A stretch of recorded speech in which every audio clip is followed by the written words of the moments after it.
xaaladaha degdega waxa ay keenaan noocyada kala duwan ee masiibooyinka dabiiciga ah iyo mid uu bini'aadamka sameeyo. saad ogtihiin masiibooyinka dabeecadaha degdega ay keenaan waxa kamid ah duufaanada, fatahaadaha iyo roobabka. midda bini'aadamka uu sameeyana waxa kamid ah oo anaga gaar ahaan noo taabato waa midda ay sameeyaan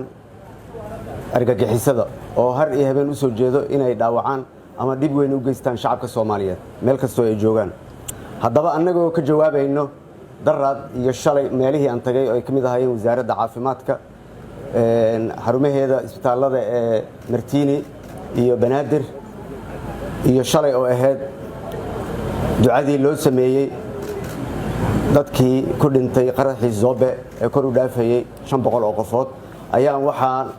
noo soo baxday in la sameeyo xarunta howlgallada degdega ah ee qaranka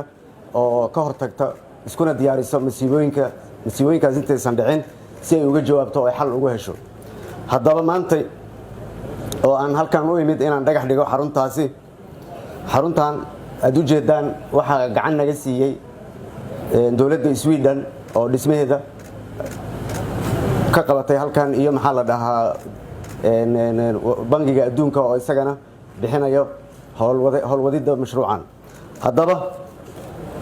si aan shacabka Soomaaliyeed oo dhibka uu ku dhaco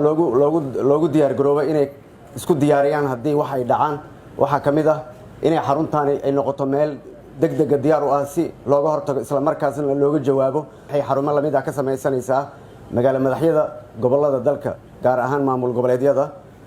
dalku ka kooban yahay. marka maanta farxadaas waxaan la wadaagayaa shacabka Soomaaliyeed oo maanta haysto